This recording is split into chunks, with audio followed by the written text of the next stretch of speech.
여러분 안녕하십니까? 2월 23일 대선 꼭 2주 남긴 날입니다. 사사건건 시작합니다. 정청래 더불어민주당 의원, 김재원 국민의힘 최고위원과 함께하겠습니다. 자, 어서 오십시오. 네, 안녕하십니까. 오늘은 목 상태가 많이 안 좋으신데요? 간당간당합니다. 네, 유세차를 많이 타셔서. 저분은 근데 유세차 탈 일이 없어요. 네, 지역구가 없어가지고. 근데 뭐 될 것도 아닌데 뭐 선거운동 이제 안 하셔도 될 것 같은데. 네. 네. 초반부터 이러시지 말고요. 재외국민 투표는 오늘부터 시작이 됐고 저희 집에도 선거 공보물이 와 있더군요. 공보물 저희 사진 준비해 놓은 거 있나요? 잠깐 좀 보고 시작하죠. 네, 이재명이 했다.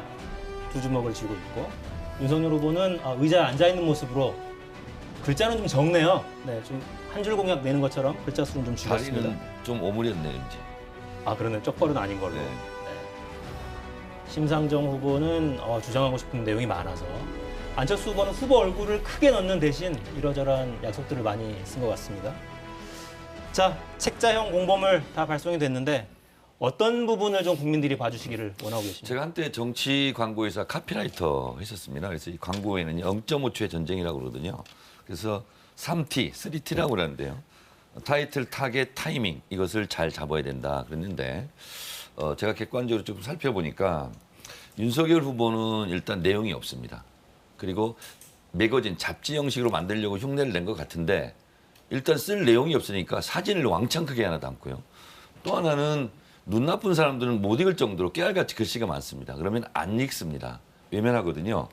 그래서 결국은 윤석열 후보 같은 경우는 별로 한 일이 없잖아요. 검사밖에. 뭐 수사하고 구속하고 술 마시고 뭐 이런 일밖에 안 했다 하고 이제 세간의 화제인데 이재명 후보 거는 유능한 경제 대통령 그리고 준비된 안심 대통령 요걸 이제 기조로 해서 사실 걸어온 길을 보면 걸어갈 길을 알지 않습니까?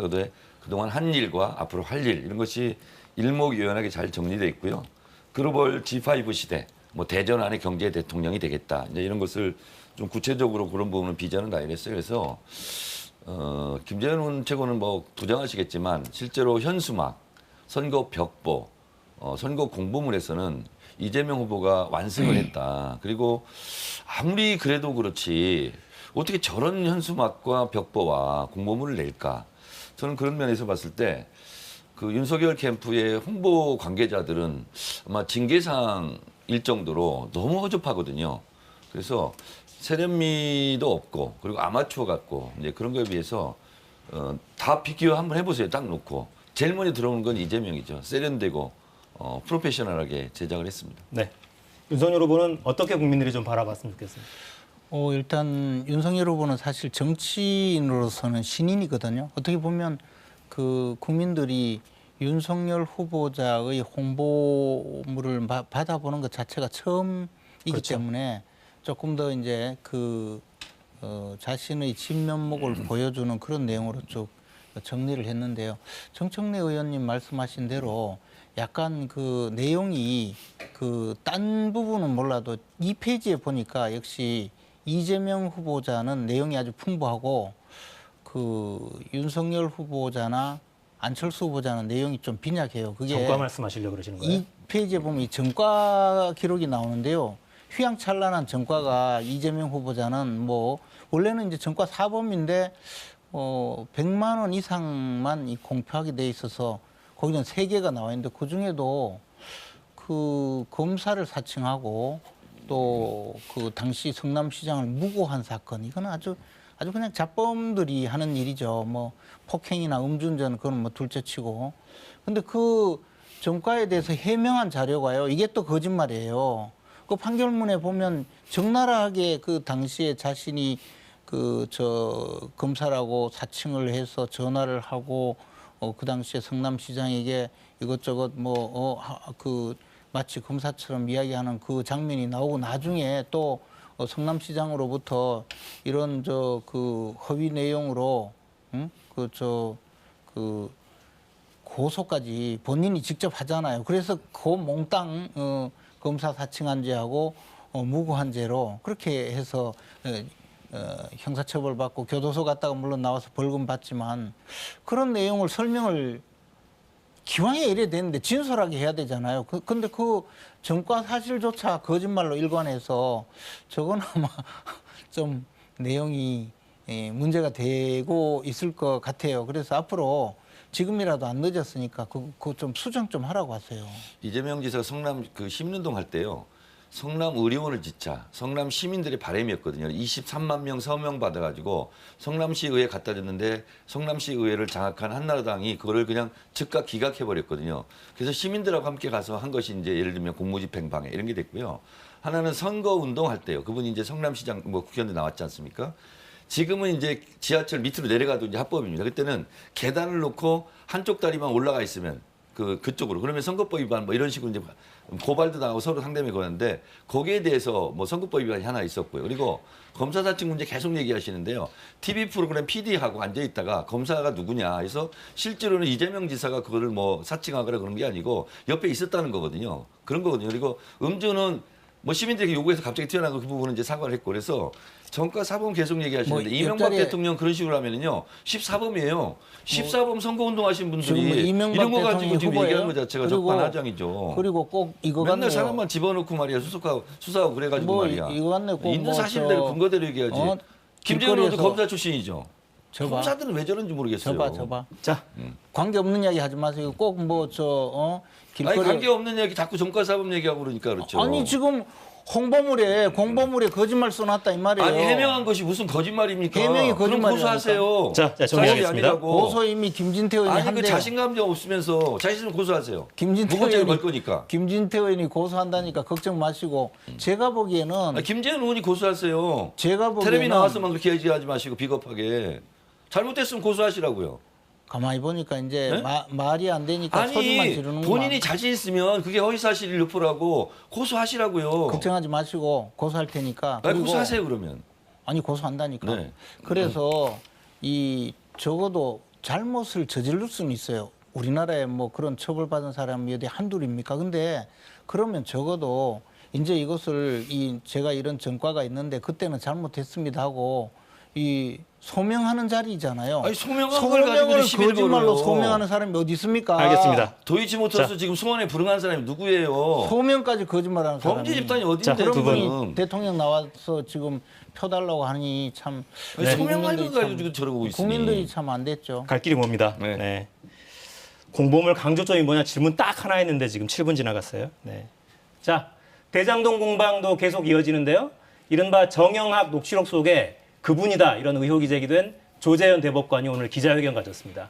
초유의 사태죠. 주요 내용 직접 들어보겠습니다. 저는 김만배 씨와 공적으로나 사적으로나 단 한 번도 만난 일이 없습니다. 통화를 한 적도 없습니다.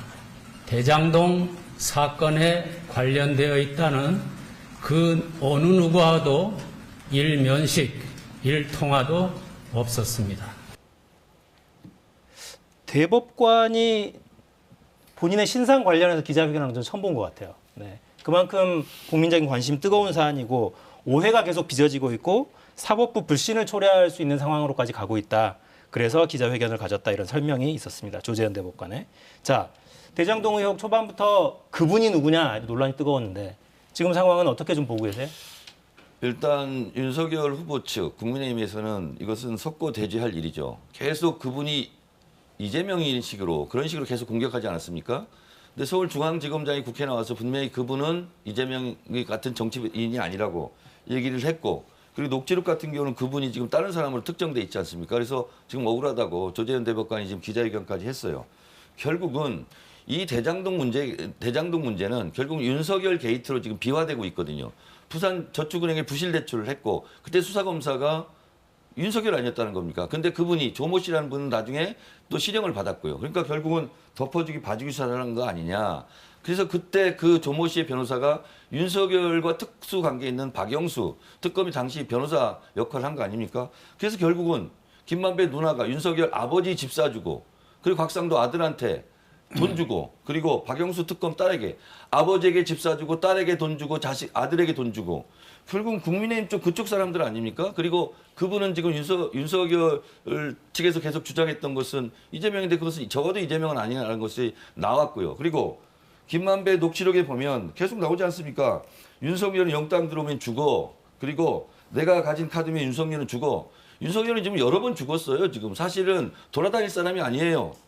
근데 그러면 적어도 그분이라는 부분에 대해서 우리가 이재명 후보로 몰아갔던 부분에 대해서는 사과한다. 이렇게 얘기하는 것이 적어도 양심 있는 사람이라면, 인간이라면 취해야 될 태도죠. 양심이라든가 또는 인간 이야기하니까 새롭네요. 양심도 없는 분이 대통령 후보로 나와서 지금 활보하고 있는데 무슨 그런 말씀을 하세요. 그리고 대장동 사건은요, 사실 계속 이야기하는데 대장동 사건은 이재명 후보자가 성남시장 시절에 결재하고 승인하고 집행을 해서 김만배, 남욱, 정영학 이분들이 몇억 투자해서 몇천억의 이익을 거두도록 이익을 몰아주고 성남시한테는 그만큼 손해를 끼친 배임 사건이자 뇌물 사건이에요. 근데 지금 교도소에 가 있는 사람은 누구냐면 유동규, 남욱, 김만배 이런 사람이에요. 그러니까 마치 대장동 사건을 유동규 이 사람 혼자서 뭐 인허가 다 해주고 대장동 사건의 주범처럼 만들어놨는데 대장동 사건에서 그 유동규의 지위는 당시 성남도시개발공사의 본부장이에요. 그 사장을 쫓아내서 사장도 그 무렵에 딱 결재할 때 그때 말 안 듣는다고 몰아내고 유동규 이 사람이 사장 직무대행을 하면서 온갖 일을 다 벌였거든요.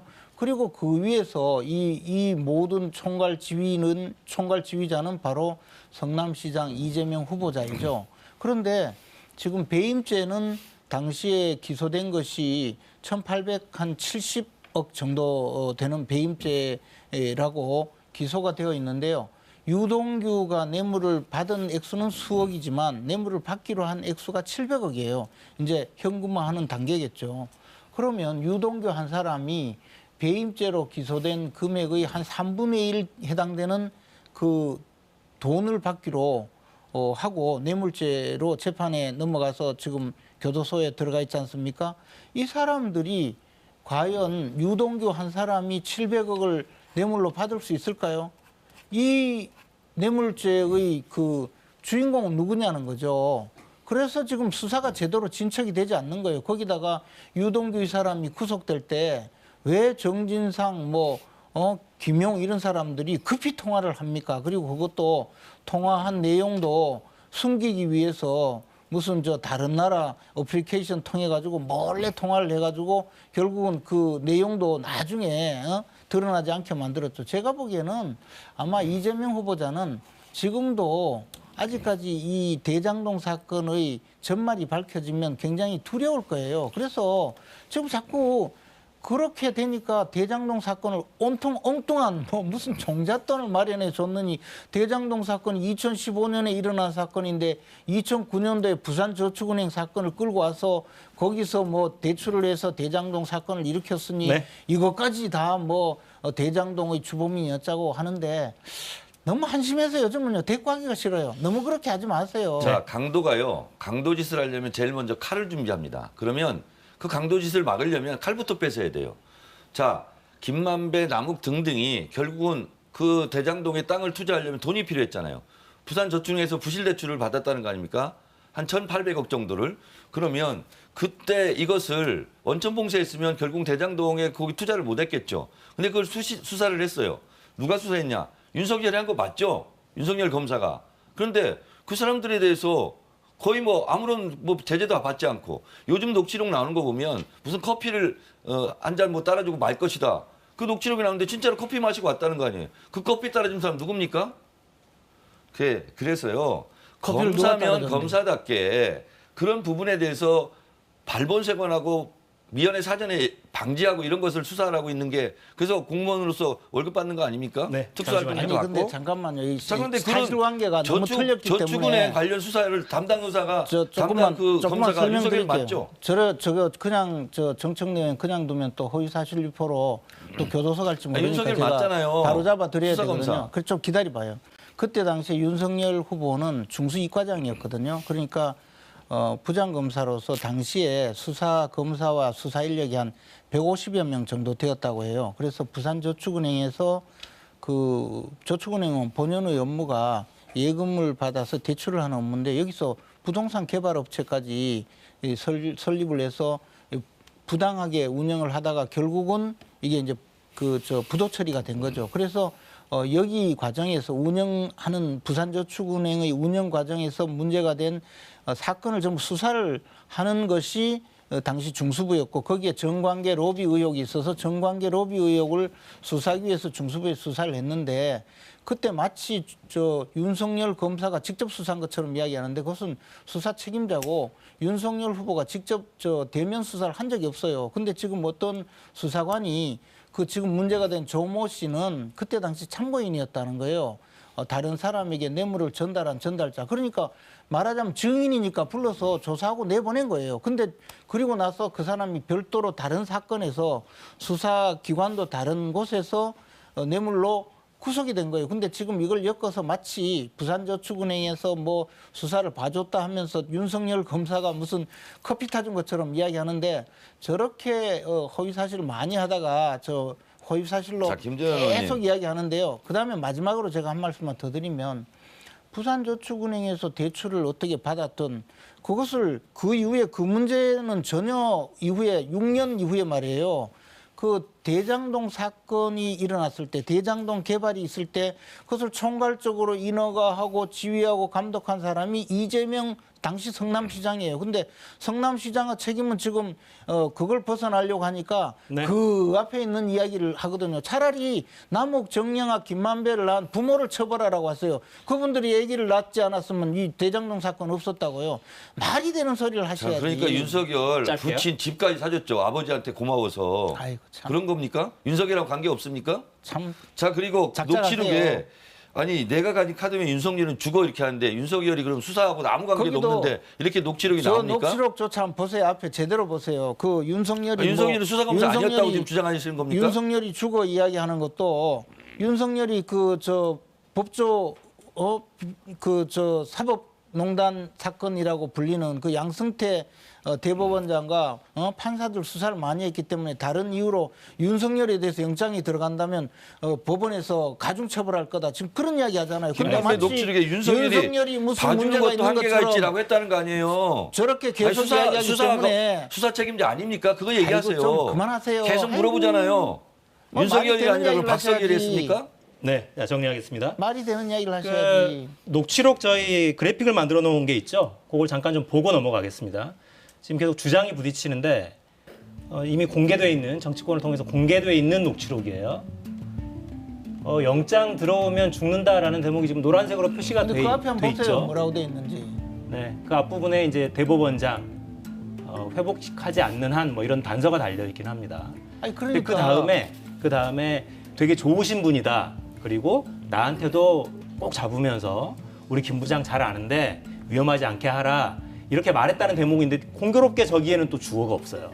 그래서 이 해석을 놓고 여러 주장들이 지금 부딪히고 있는 아니 상황이에요. 그리고 저 내용 자체가요. 사기꾼들끼리 모여가지고 서로 자기 자랑하는 거예요. 근데 이제 그 주장을 하시면 초반에는 저 녹취록에 기반해서 그분이 이재명이다라고 계속해서 주장했던 게 야당이기 때문에 지금에 와서 저 녹취록의 신뢰를 근데 탄핵하시면 좀 지금 곤란하지 그 부분에 않습니까? 대해서 사실관계를 떠나서 지금 그 뭐 윤석열 이야기를 한 부분이 윤석열을 비난한 거잖아요.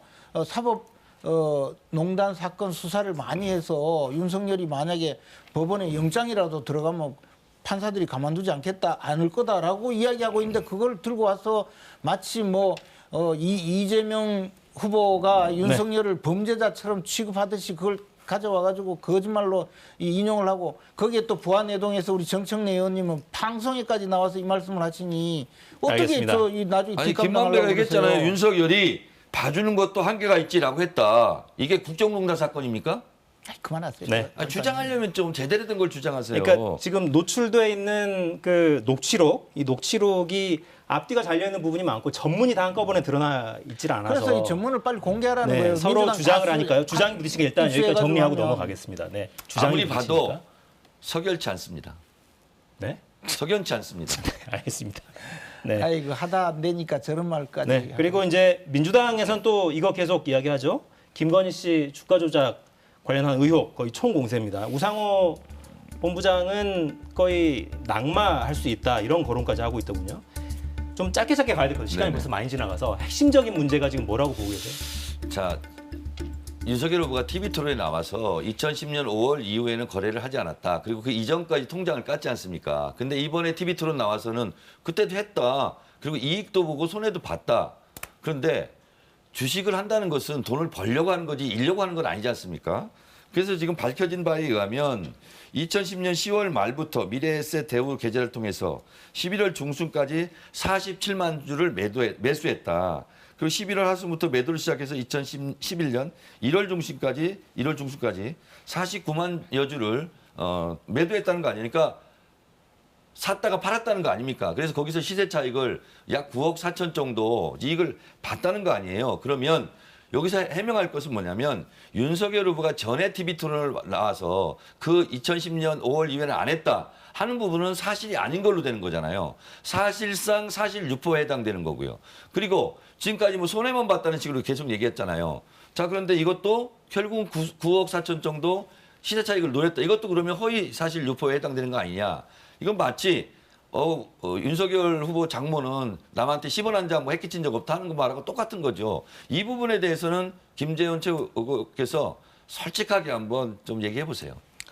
정청래 의원이 내용을 모르니까 마구 저렇게 이야기하시고 그리고 이제 그 늘 뭐 그 김대엽 사건 이후로 생태땅까지 하시던 이제 계속 그또 아니 그러려면 단군 할아버지부터 얘기하세요. 지금까지 또 김대엽 또 저러시는데 얘기하는 거 보니까. 조용히 보세요.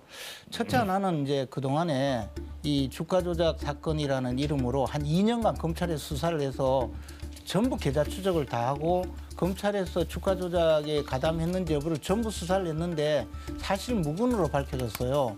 그리고 나서 지금 소환 조사조차 하지 못할 수준에 이르렀거든요. 그래서 지금 사건은 그냥 방치하고 있는 거예요. 결론을 내려달라고 하니까 무혐의 처분을 하면 저렇게 정청래 의원 같은 분이 이걸 가지고 활용을 하지 못하니까 지금까지 검찰이 정치권의 그 흑색 선전에 방조를 하고 있다고 봐요. 근데 처음에 그 문제가 제기되었던 바로 말씀하셨듯이 주가 조작 사범에게 그 계좌를 빌려줬다. 계좌를 줬다. 그 말은 이제 미국에서 그 증권회사에서 근무하던 전문가라고 하면서 재산을 불려달라고 하니까 그 사람에게 이 통장을 맡긴 거예요. 돈이 들어있는 통장. 그래서 그 사람이 몇 개월간 거래를 했는데 거래를 해서 미심쩍어서 확인을 해보니까 손해가 잔뜩 발생해 있는 겁니다. 그래서 그 계좌를 달라고 그랬어요.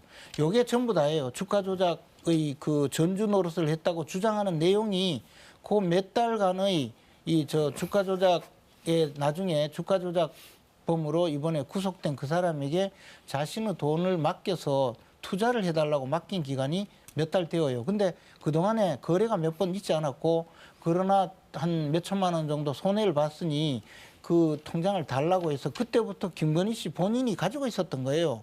그러면서 몇 년 동안 그동안 손실본 그 주식의 그 잔고를 만회하기 위해서 조금씩 팔기도 하고 조금씩 사기도 하고 그래서 연간 100여 번 거래가 있었던 것이 전부 다 정상적인 거래였다. 그렇죠. 그것은 증권회사에 다 합쳐서 하루에 한 번도 안 되는 정도의 거래를 해서 오늘 좀 사달라, 팔아달라라고 전화로 증권회사 직원에게 그냥 주문을 넣은 것뿐이에요. 지금 말씀하신 대로 주가 조작이 있었다면 이것을 하루에 잘라서 수십 번, 수백 번씩 거래를 하거나 말씀하신 대로 전주였다면 내 돈을 이른바 주가 조작 선수한테 맡겨서 그 사람이 수십 번, 수백 번 거래를 하게 했어야 되는데 그게 아니라 내가 손실을 보고 있으니까 일부 주식을 사거나 팔아서 거래를 한 것이 전부 다인데 알겠습니다. 그리고 9억을 그 몇 달 동안 28차례 거래를 했다고 그러고 보도에 의하면 이건 SBS 보도예요. 잠깐만요. 9억 기다려보세요. 4,200을 시세 차익을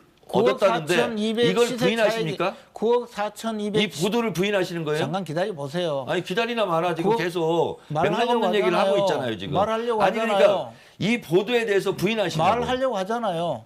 9억 4,200만 원 이익을 봤다는 내용도 사실이 다르다는 거예요. 액수가 다릅니까? 그렇죠.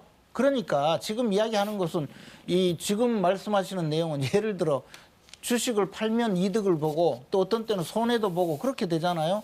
전체 중에서 이익 본 금액만 몽땅 따져가지고 지금 알겠습니다. 저 이익을 봤다고 주장하는 거에 불구하고 어떤 경우는요 더한 제가 것이 SBS 보도를 갖고 왔는데 기다려보세요. 이 보도 자체를 부인하신다는 거죠. 그러니까. 더군다나 야, 어떤 심하시네. 경우에는요 민주당에서는요 최저 액수에 사서 최고 액수에 팔았다면 뭐 10매덕의 이익을 봤다 이렇게 발표한 사람도 있어요. 네, 그러니까 잠시만요. 제가 일단 주장이 부딪히니까 이 부분도 사실관계를 좀 정리를 해드릴게요. 검찰에서 국회에 제출한 자료가 있습니다. 공소장. 해당 공소장에 첨부되어 있는 범죄 일람표에 김건희 씨 계좌가 동원된 거래 내역이 등장하는데 여기에 280여 차례가 기재가 돼 있어요. 그러니까 그 주장은 다를 수 있고 해석은 다를 수 있으나 아무튼 검찰에서 국회에 제출한 자료에 이렇게 돼 있다는 점, 이 부분은 제가 좀 확인을 드리고 그리고 그 기간이 1년이 넘어요. 그렇습니다. 2010년 1월부터 11년 3월까지 1년 한 2개월에 걸쳐서 그러니까 1년 2개월 동안에 280여 차례면 정상적으로 주식 투자하는 사람들이 거래라는 거죠. 근데 그게 범죄 일람표에 왜 나오죠? 범죄 일람표에. 그거는 다른 사람이 거래한 내용에 들어있는 거죠. 본인 그러니까. 범죄가 아니잖아요. 그리고 다른 네, 사람은 다 구속됐는데 왜 유독 김건희 씨만 구속이 안 알겠습니다. 되고 자, 소환도 불응하죠?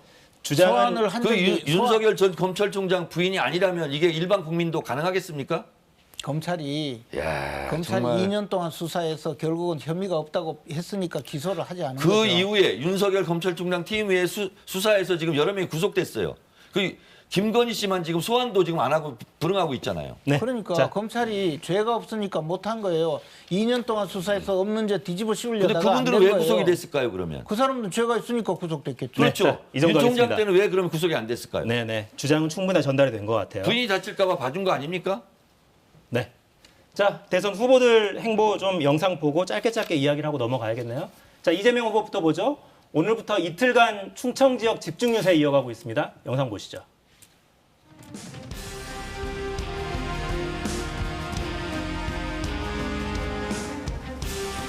내가 충청의 사위 이서방인데 이서방은 저 사드 이런 거 안 들고 다닙니다. 이서방은 정말로 처갓집에 도움이 되는 보일러라든지 냉장고라든지 먹고 살 길이라든지 경제를 살린다든지 균형 발전 이런 거 들고 다닙니다, 여러분.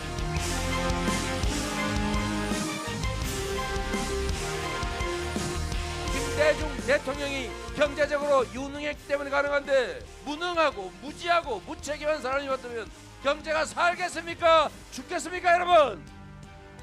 경제를 살릴 사람 누굽니까? 여러분, 5년 임기 길지 않습니다. 정치 보복하고 서로 싸우고 누구 흠 찾아내고 상대방 40명, 60명 절멸시켜서 정치 체제 바꾸고 이럴 시간이 있습니까, 여러분? 청년들도 좌절하지 않고 여성 남성 나눠서 이렇게 극렬하게 싸우지 않는 나라, 통합된 나라, 평화의 나라, 성장하는 경제 제가 책임지겠습니다. 기회를 주시겠습니까? 네, 이재명 후보 발언 중에 이런 대목이 있더군요. 2017년 대선 당시에 지지율에 취해서 문 대통령을 비판했었다. 마음에 빚이 있다. 이런 이제 반성문도 올리고 그랬는데 뭐랄까요? 그러니까 친문인데 아직 비이인 이재명 후보를 아직 마음으로 받아들이지 못한 당내 일부 여기를 향한 구애라고 봐야 되는 겁니까? 네, 당연히 이제 그런 거고요. 그리고 이제 이 선거 운동이 이제 중반전에 접어들면서 오늘도 이제 한국갤럽 여론조사 봤더니 뭐 0.7% 뭐 붙었더라고요. 이럴 때는 이제 두 마리의 토끼를 찾아야 되거든요. 원래 지지할 수 있는데 지지하지를 않는 층을 향해서는 또 이제 구애를 해야 되고 또 이쪽 저쪽 아직 결정을 못한 분들에게도 이제 구애를 해야 되는데 첫 번째는 간절함, 절실함, 진정성 뭐 이런 거 아니겠어요? 그래서 사실은 저도 이제 이 기사를 보면서 이 얘기를 왜 또 꺼냈지? 다 잊혀졌는데 근데 그만큼 절박한 거죠, 이재명 후보는. 그래서 5년 전 경선을 통해서 문재인 대통령을 좀 심하게 공격했던 부분에 대해서 다시 한번 사과를 하면서 문재인 대통령을 지지하고 있는 분들 국정 지지도가 지금 45%, 47%이 나가는데 이재명 후보는 거기에 대해서 한 5, 6% 지금 떨어지고 있지 않습니까? 그래서 그분들을 회복하면 당선될 수 있겠다 이런 이제 마음을 가지고 이런 말씀을 이제 하신 거죠. 네. 자, 시간이 많지 않으니까 바로 넘어갈게요. 윤석열 국민의힘 대선 후보는 오늘도 호남 행보 중입니다. 영상 보시겠습니다.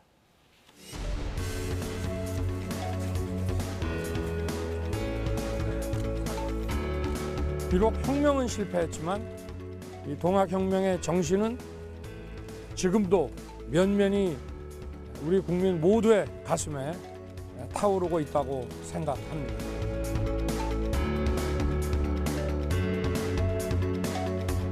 지난 5년 동안의 민주당 정권의 외교, 안보, 경제, 또 정치 다 보셨지 않습니까? 이게 김대중 대통령님의 DNA가 담긴 그런 민주당이 맞습니까, 여러분? 이 민주당을 망가뜨린 사람들이 바로 이재명의 민주당을 구성하고 있는 주역들이라고 생각합니다. 저나 국민의힘은 지금 이재명의 민주당보다 더 김대중 정신에 가깝고 이 자유민주주의와 시장경제를 추구하는 김대중 정신을 구현하려 하고 있습니다. 네, 야당 보수 야당의 대통령 후보가 혁명 정신을 이야기하고 김대중 정신을 이야기합니다. DJ라면 대기업의 호남행을 막았겠느냐? 복합 쇼핑몰을 먼저 추진했을 것이다. 민주당 정권은 운동권 정권이다.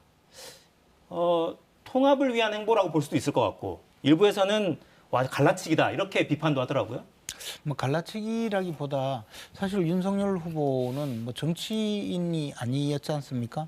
그래서 과거 어떤 진영에 소속되어서 진영 논리로 한 번도 뭐 다툼을 벌여본 적이 없는 사람이거든요. 그리고 스스로는 또 노무현 전 대통령에 대한 상당한 그 지지자 내지 그 인간적으로 좋아하는 그런 분. 그리고 김대중 대통령에 대해서도 마찬가지 그런 마음을 갖고 있다는 진정성 어린 저 스스로의 이야기이죠. 그리고 자기의 그 속내를 호남에 가서 제대로 한 번씩 그 이야기를 해왔고, 지난번에 물론 뭐 민주당에서 그 환호하다가 그만뒀지만 김건희 씨 녹취록이 공개됐을 때도 보면 남편이 노무현 전 대통령을 엄청나게 좋아한다 그런 이야기도 있었고, 또 그 오락 프로그램에 나왔어도 사실은 노무현 대통령을 뭐 흠모하면서 노래 불렀다 이런 이야기도 했거든요. 그냥 단순히 자신은 실제로 김대중 대통령 또 노무현 전 대통령에 대해서 그 존경하는 마음을 갖고 있다는 걸 표현하고 알겠습니다. 있죠. 그리고 지금 현재 사실 보여주고 있는 민주당의 행태는 그냥 운동본 건달들 몇 명의 그 이익 집단처럼 변모했으니까 아마 그에 대해서 오히려 과거 김대중 노무현 대통령의 뜻과는 무관하게 지금 민주당이 변했다 그런 이야기를 네. 하고 있는 그러니까 거죠. 국민의힘 후보라면 이명박 정신, 박근혜 정신을 계승해야 되는데 이명박, 박근혜 부끄러운 사람이잖아요. 그러니까 이분들 얘기 못하고 괜히 남의 집안 그 어르신들 지금 얘기하고 있는 거예요. 그러니까 이명박, 박근혜 난 똘마니는 되지 않겠다. 그건 뭐 잘하는 것 같아요. 그렇다고 김대중 대통령은 정치보복 얘기하자고 오히려 반대로 화합하고 국민통합했거든요. 네. 정신을 이어받으면 제대로 이어봐야지 뭐 정치보복 한다고 계속 엇박같이 날리고 있는데 뭐 사람 죽이겠다는 겁니까 지금? 네.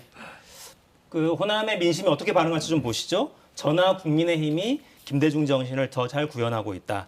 이런 언급을 어떻게 반응할지 지지율 목표치가 30%로 올렸던데요.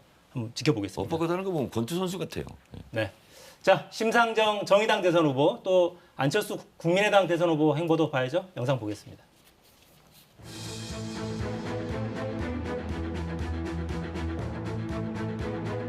20년 동안 정말 한눈 팔지 않고 최선을 다해 왔는데 우리가 이룬 어떤 삶의 그 변화가 이 정도밖에 안 되나 그런 생각에 좀 가슴 아팠고 왜 누구 편을 들어야 됩니까 제가?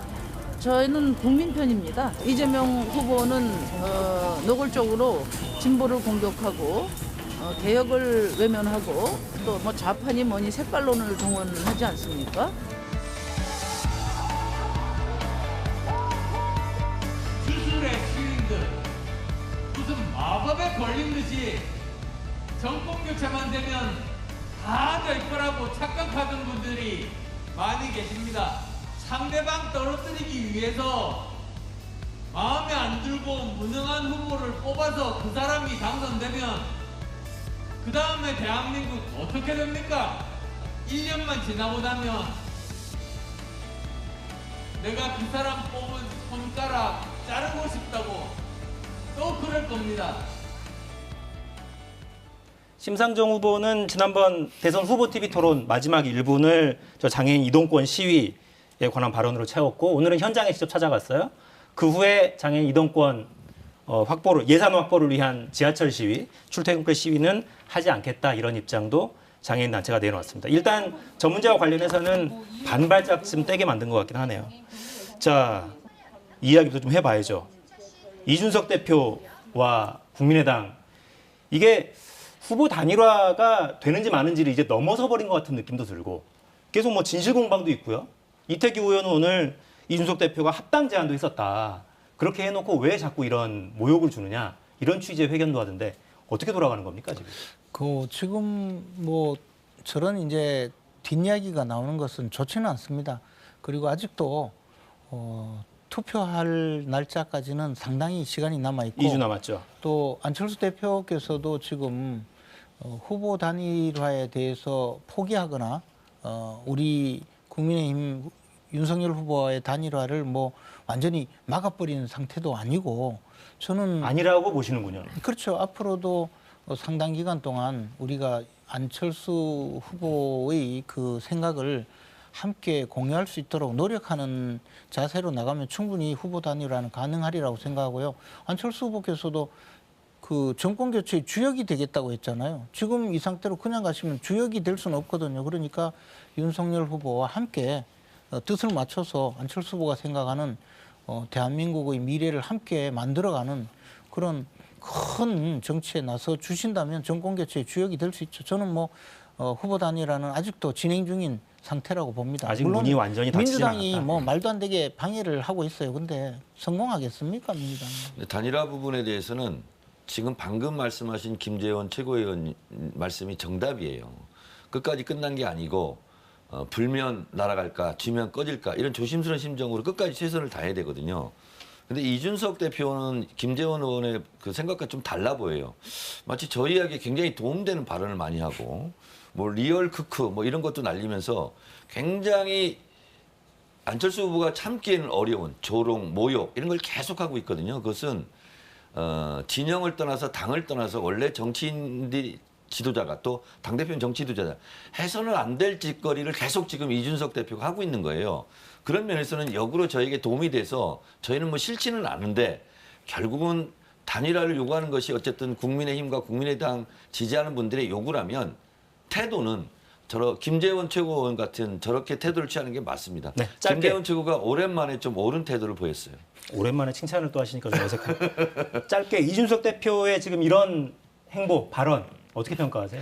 근데 이준석 대표도 이태규 의원도 뭐 합당 제안까지 했다고 하듯이 단일화에 대한 의지는 강한 것으로 생각이 들어요. 다만 이제 표현을 보면 그렇지가 않아서. 그건 이제 뭐 그냥 표현하는 방식 스타일이고 우리 당이 이제 또 젊은 대표를 선출할 때는 그런 면이 좋아서 뭐 당 대표로 선출했으니까 우리가 이제 감내해야 될 몫인데요. 어쨌든 후보 단일화를 위해서는 당이 다 노력하고 있는 것이 사실입니다. 그 민주당 너무 방해하지 마세요. 제가 봤을 때는 단일화는 종쳤고 윤석열 후보는 TV 토론을 통해서 망쳤다. 이렇게 생각합니다. 네. 네, 카피 전문가. 네. 지금까지 김재원 최고위원, 정청래 의원과 함께했습니다. 두 분 고맙습니다. 고맙습니다.